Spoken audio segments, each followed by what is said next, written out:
Bonjour et bienvenue dans notre voyage au cœur des traditions africaines. Aujourd'hui, nous allons découvrir un art ancestral qui a traversé les générations, le tissage de pagne traditionnel africain. Plus qu'un simple tissu, le pagne est une véritable expression de l'identité, de l'histoire et de la culture de nos peuples. Le pagne africain, plus qu'un simple tissu, est un symbole vivant d'identité, de culture et de tradition. Il raconte des histoires, transmet des messages, honore les ancêtres et accompagne les moments clés de la vie, naissance, mariage, funérailles. Aujourd'hui, nous vous emmenons à la découverte d'un art ancestral, le tissage du pagne traditionnel africain, un savoir-faire transmis de génération en génération qui résiste au temps et à la modernisation. L'importance du pagne. En Afrique, le pagne est omniprésent. Il habille rois et reines, marque les événements joyeux comme les mariages et les naissances, et accompagne les moments de deuil. Chaque motif, chaque couleur, chaque fil raconte une histoire. Il peut symboliser le statut social, l'appartenance ethnique, la sagesse, la prospérité, ou même transmettre des messages codés. C'est un langage visuel à part entière. Origine et signification culturelle. Le tissage du pagne est pratiqué depuis des siècles dans de nombreuses régions d'Afrique. Au Ghana avec le pagne quinté, au Mali avec le bogolan, au Togo et au Bénin avec le pagne tissé ou kita, sans oublier les traditions du Burkina Faso, du Nigeria, de la Côte d'Ivoire. Chaque région a son style, ses motifs, ses couleurs et ses significations. Le quinté, par exemple, était autrefois réservé à la royauté Ashanti.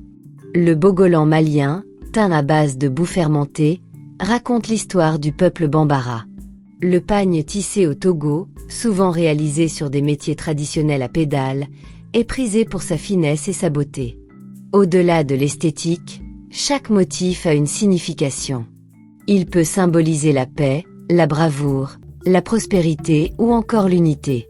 Les couleurs aussi ont un langage, le rouge pour la force, le blanc pour la pureté, le noir pour l'expérience. Le processus de tissage.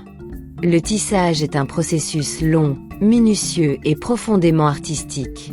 1. La préparation du fil.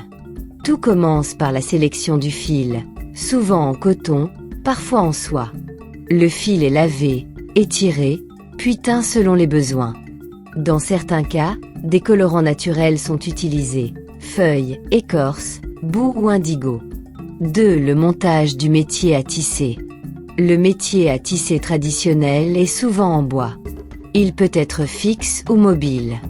Dans certaines régions, les hommes tissent assis à même le sol. Ailleurs, on utilise un métier vertical ou à pédale. 3. Le tissage proprement dit.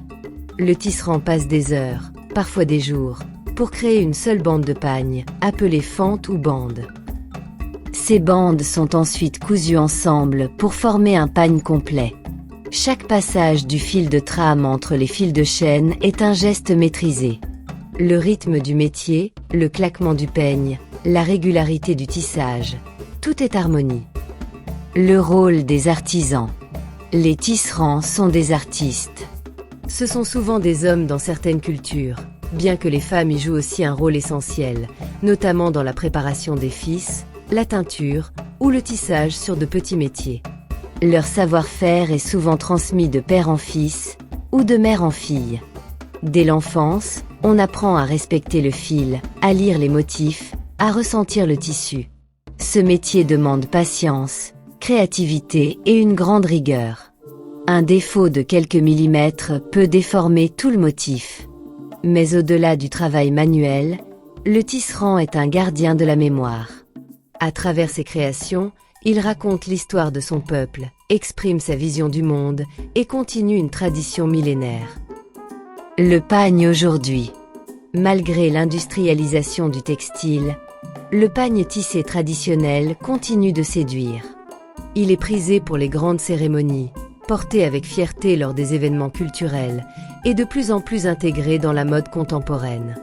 Des stylistes africains et internationaux s'en inspirent pour créer des pièces modernes, mêlant tradition et innovation. Cependant, Ce patrimoine est menacé par la concurrence des tissus imprimés bon marché et la perte progressive de l'intérêt des jeunes générations pour les métiers manuels. Heureusement, des initiatives se multiplient pour sauvegarder cet héritage. Centres de formation, coopératives d'artisans, foires artisanales, programmes d'appui aux artisans.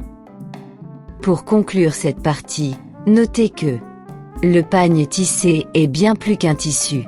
C'est une voix, une mémoire vivante, un lien entre les générations.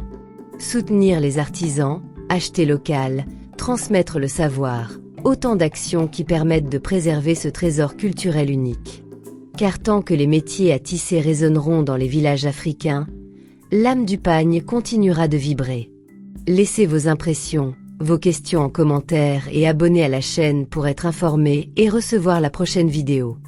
Je vous aime. Une production du coach Catherine Adjo Agouvi. Réalisation Max Bonheur qu'aussi la vie est belle.